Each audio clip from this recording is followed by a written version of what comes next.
The world needed a hero. Instead, it got me. Wait, what?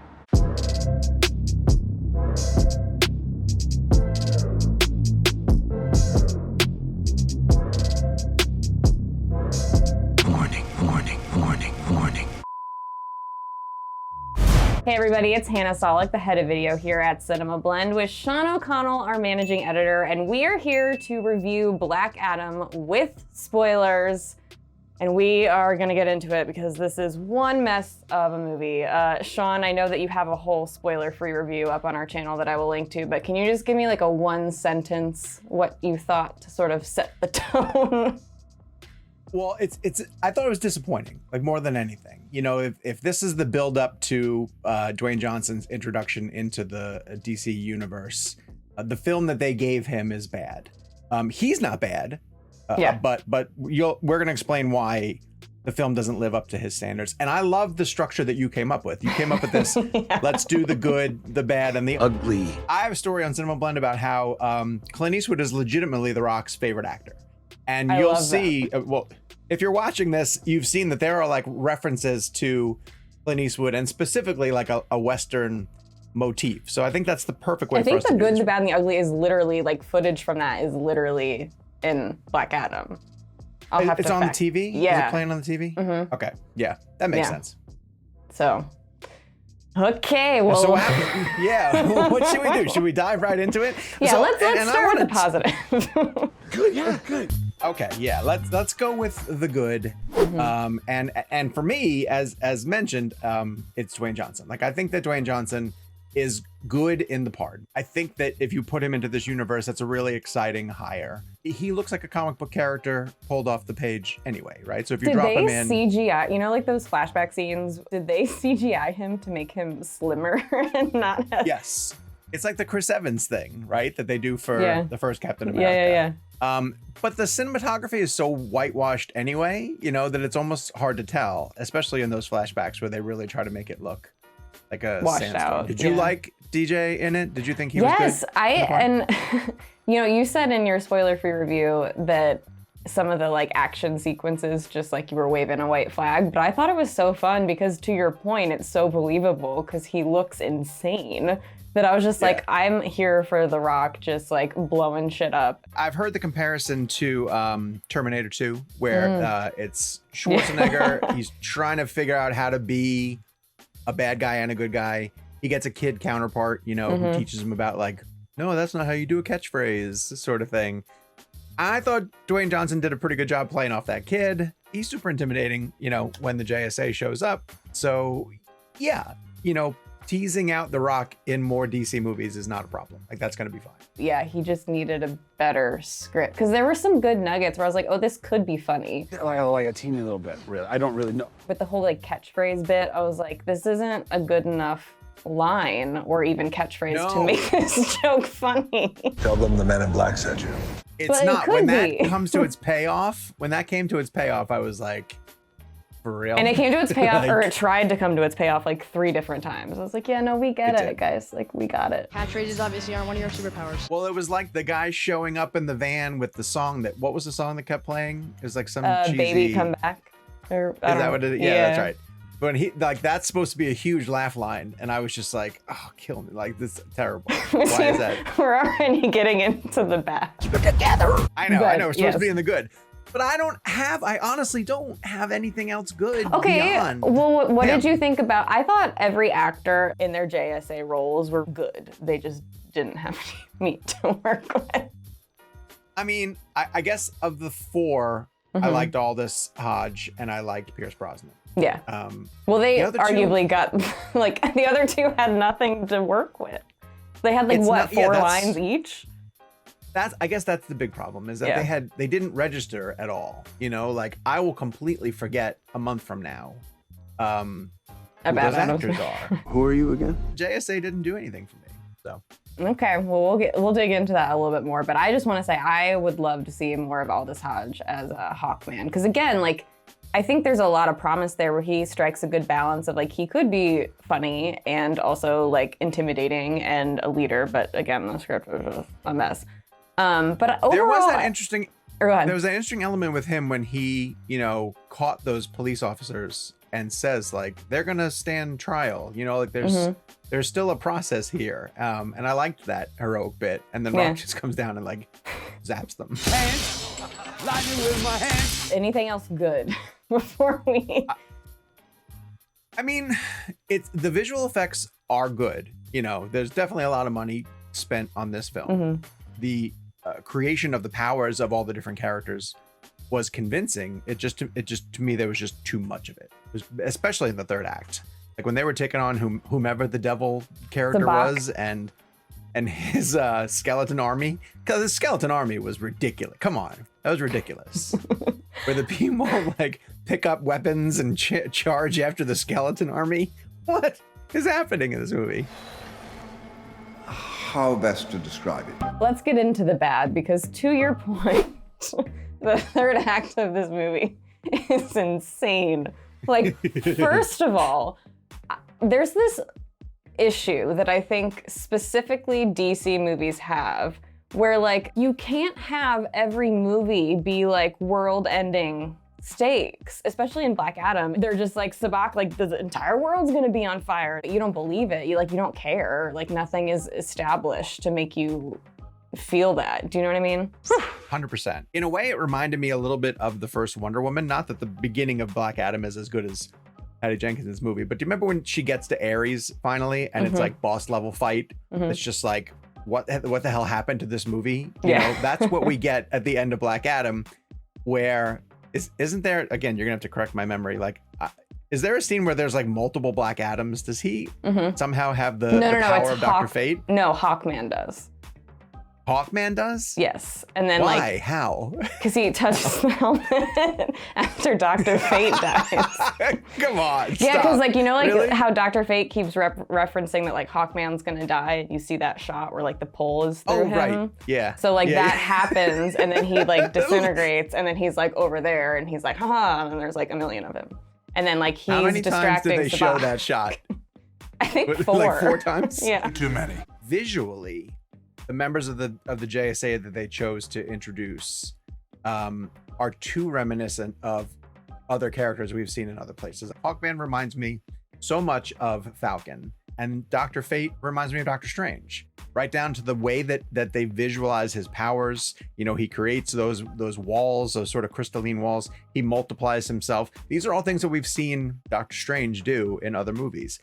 So I really do think that it comes down to like, if you're going to build a team of the JSA, well, I think the JSA can pull in from almost anywhere. And I think they chose poor representations of what should go against Black Adam. So Yeah, and I mean, to be fair too, like we talked about this a little bit with Snyder Cut in talking about Thanos and Darkseid, of how like they're very similar characters, and that just is kind of a thing that exists between Marvel and DC.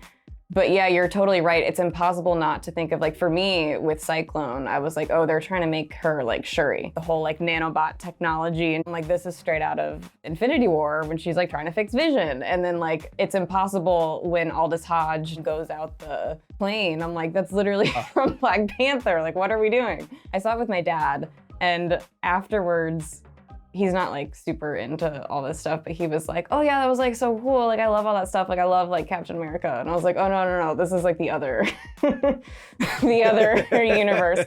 But I almost wonder if they were just trying to like give a reference point to casual audiences, because it is really a weird feeling that you're kind of almost just like dropped into this world that doesn't really feel like the DCEU that has been established as far as just like all the technology that they have now, like with those bikes and all that stuff. And I'm like, if they had this, like that's like, yeah, wouldn't we like know about that? Like it just feels like we were kind of dropped in somewhere and are like supposed to have these reference points. So I almost wonder if that was intentional to just like give people like, this is like that person that you already know.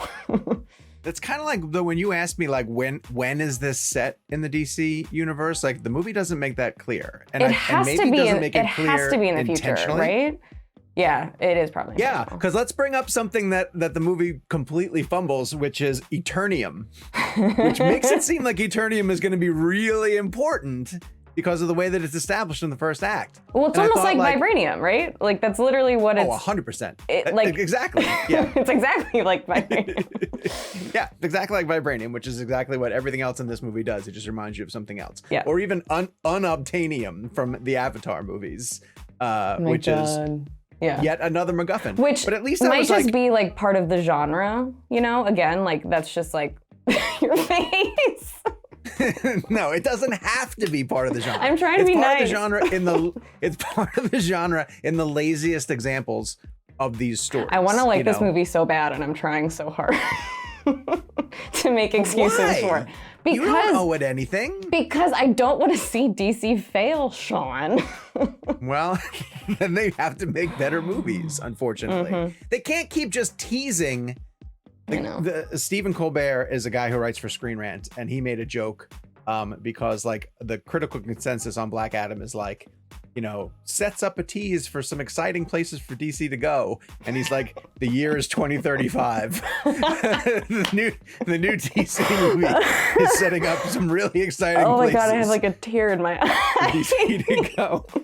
But we can't keep doing this. We can't keep saying like, all right, well, that movie was bad, but you know, this next one. Superman. Oh, it's gonna be great.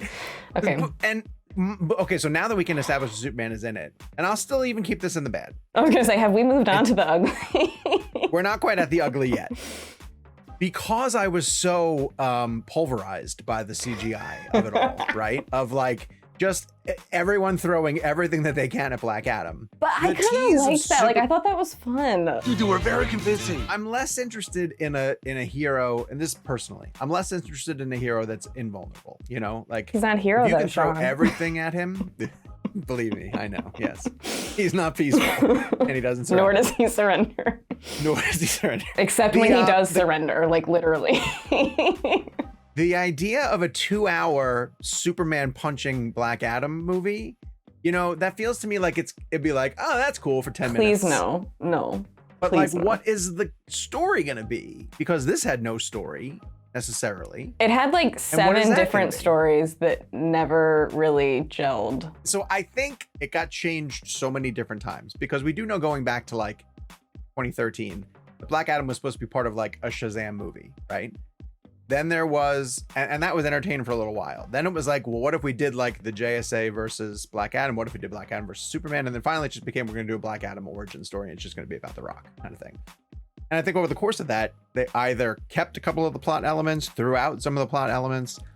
And then DC just does this thing where like they bring in other characters to remind you of like, hey, don't forget, like when Jennifer Holland shows up to remind you that like, oh, Task Force X is still out here. It's part of this universe. I think we have to save that little sequence for the ugly. Yeah, because I have and some it's- thoughts. But also, All right, like, can we who are all do you- those other people? Do you know? I was gonna ask you I would this. love to know. Like, No, is that I have no okay. idea. What, you think I know? I don't know. Do you think we'll ever find out? Anything else you want to put in the bad, or are we? No, I think we gotta are we move on to shifting the over ugly. Let's do this. How do we do this? I want to start just with the script in general because the script is so stupid. And I brought this up on RealBlend, and Jake was like, well, you can't fault the movie for this. But the trailer gives away the reveal of his son being the champion Yeah, immediately. yeah. Like that's supposed to be played for a mystery, and we're not supposed to know. But the opening line of the trailer is like, My son sacrificed his life to save me. so when the movie opened with that flashback, you've given away your story. So Jake's like, and he's right. He's like, well, you can't fault the movie for the way that it was marketed. But it's like the marketing campaign took this, you know, twist reveal, which was not even a big twist anyway. Like we all knew Black Adam was the champion. Then there's the guy who eventually becomes Sabak. Yeah. Right? Like I felt like throughout the course of the movie, and maybe because they had to keep taking sidetracks to establish Black Adam, set up who the kid and the mom are, And the JSA. bring in the JSA, that when it finally came back around to that guy being the villain, I was like, where has he been this whole movie? Guy is a ghost. There's just so much going on that you're right. When you come back to him, you're like, wait, what? Like, I don't care. And I also just feel like you can't have, like, if you're trying to, okay, this is a whole other point that I'm gonna jump ahead a little bit, but like the whole movie is basically trying to set up the fact that like, even though Black Adam says he's not a hero, he's a hero. But then the end credits scene, the way that he's talking to Amanda Waller makes it sound like he literally ends the movie and he's like, this place needs a protector. And he like smashes the throne and it like sounds like he like doesn't really give a shit about anything else. He's just gonna be the protector of Kahndaq. Great. But then when he's talking to Amanda Waller, he's like, no one can stop me from leaving. And it's like, you haven't established that you wanna leave, or that you care about literally anything else that's going on, or that you're even like a bad guy. Like you literally got along with the JSA at the end of this, and now like you're threatening Amanda Waller and trying to be all like, I'm like, who are you, Superman? And it's just like, what? Like it feels like it was like out of a different movie. Sorry, jumping ahead a lot. It's unusual to try and launch a franchise around a villain when you, like you say, waffle back and forth between what you want that person to be. Yes, and it's like, part of me wonders if that's just The Rock being The Rock and like not wanting to fully lean into like the villain aspect of it. No, I know. I want to say that it was IndieWire. I read their review where they criticized Dwayne Johnson for being like the most risk-averse celebrity. You know, that's a great point. Like he's never gonna really do something on screen that turns people against him. You know. Yeah. And it a little bit goes back to his stint as like the heel in pro wrestling. You know. But he had to, you almost have to lean into it 100%, you know? And I don't, but can he actually play unlikable? I don't know if Dwayne Johnson has the ability to play unlikable. I don't think he wants to either. You know, like I think his best case, he wants people to be like, oh, I love Black Adam, even though he's kind of morally ambiguous, which like he's not really. Like the worst thing he does in this movie is kill bad guys. Like, yeah, 100%. It's fine with me. I don't care. To go back to the Terminator analogy a little bit, it's almost like he skipped over the first Terminator, where in the first Terminator, Arnold Schwarzenegger was legitimately terrifying. Yes. You know, and the clear-cut You were actively rooting of the against movie. him, yes. And instead he jumped right to T2, but he's like, he's not so bad after all. So I don't know. Yeah, and I don't understand, like, and if like he's gonna go up against Superman, which we know that that's what they want to do, it's like, okay, well, is he actually gonna be the villain in that? Because it would appear so from the end credit scene, right? Like the way that he's like. What would inspire him to be the villain? I don't know. What is the motivation for him to, like, is Superman going to attack Kahndaq? Are we doing evil Superman? Like, what is going on? Maybe Superman has to attack Kahndaq because there's a well of Eternium underneath it, and he knows that. Which is somehow also going to be his weakness in this movie, and they'll never explain it. I hope Superman dies in the next one. They killed him off again. They just keep killing Superman off in every movie. Oh my god. That's not funny. Someone even asked, you asked, when you were like, is it implied that Black Adam knows who Superman is? Like, you got the impression that he doesn't, right? Now that you've finally seen the scene? I don't know, because there's so many inconsistencies in Black Adam, but I would almost think that he would have to at that. Like, if he knows who Amanda Waller is and he like is making threats back to her, you would think he has some larger awareness at this point of like who the other superheroes are, because that kid, whose name I don't know, is talking to him in the beginning about like, you know, being a superhero, like you could be famous and like all that stuff. And it's like, if he's taking in all this stuff about catchphrases, surely he absorbed that as well. Like he must have been curious and looked. But like, wait, I want to ask you a question though. How does he know Amanda Waller? I don't know.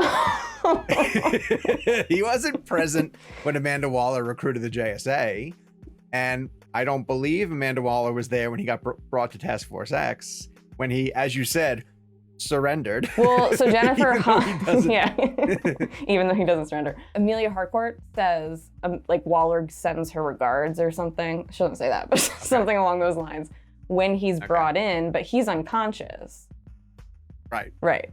So, okay, never mind. Whole sequence, there's no point to the Task Force X sequence at all. They literally take him, they submerge him, and then it's like 5 minutes of screen time before then the JSA is like, there's only one person on Earth who could do this. It's gotta be Black Adam. And it's the guy that can see the future and knew that was the third option the whole time. Oh, it's so lazy. You're gonna have to refresh my memory because again, it's been like 2 weeks since I've seen it. But when Dr. Fate goes in there to sacrifice himself and he walls off that little section for the JSA to not get through, right? All he really does is he's buying time. He's extending. He's just like delaying the He's villain stalling. so that That's they can all he's free doing. Black Adam. He's stalling, right? But he didn't have to, right? He didn't have to go into that spot. He could have just hung back with the JSA and been like, "Hey, our third option is Black Adam." He does have a point. Why did they do that? Like, you can't kill someone and make it this like super dramatic thing when the audience has no connection to him. Because I really wish I would have known more about Dr. Fate or Hawkman to, one, have cared about their relationship or like been able to be sad when that moment was happening. But like, I don't, because I don't know them. Wait, and there's a line that Hawkman says, "I don't want my friend to die." And it's meant to be like an emotional tug, right? But you're right. We have zero investment in them as characters. yeah, and So it's like, I felt nothing. I'm really sad.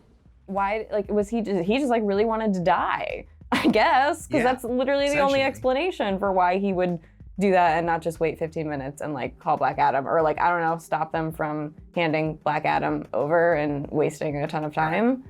So, right. If they never turn him over to Task Force X, they can avoid all of that. This is crazy. You don't have to fight this guy. And so even if it was a character who we cared about more outside of the realm, you know, like if we brought some baggage to this movie, and then to have them kill off a character like that and be like, damn, I can't believe they killed off Dr. Fate, you know? You'd have to have a couple movies showing that Dr. Fate is significant. Which speaks to the problem that DC keeps having, which is that they never want to do their phase one, you know, to keep going back to Marvel.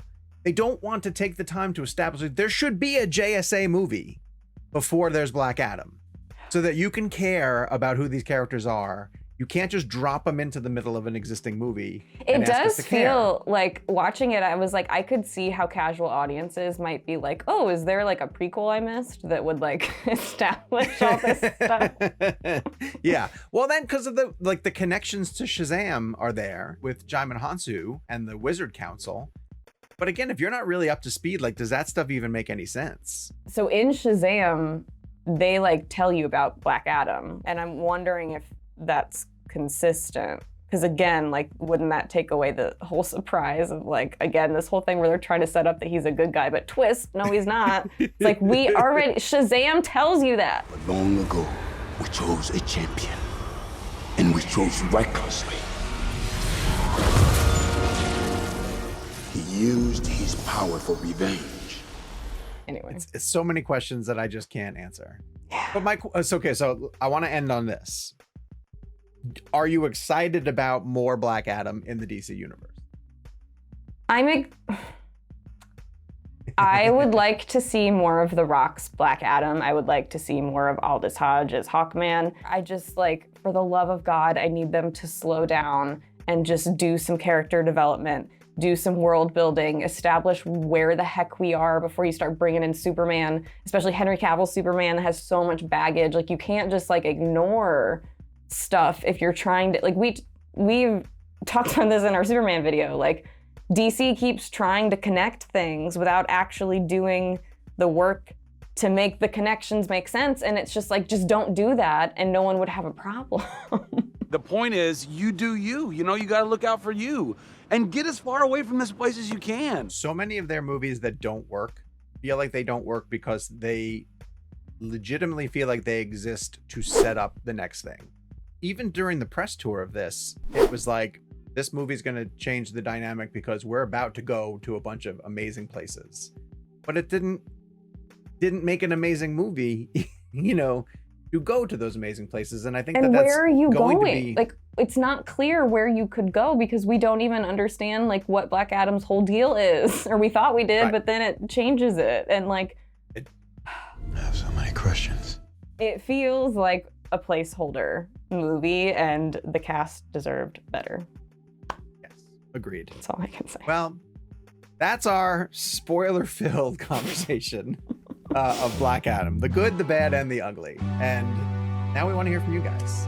head down to the comments and let us know what you thought about this film, especially if you loved it. Like, if you loved it, I want to hear what you thought about it. We'll be back with another video very, very soon. Please keep it here with us because we do like DC and we want them to do You well. wouldn't know it from this video, but we do.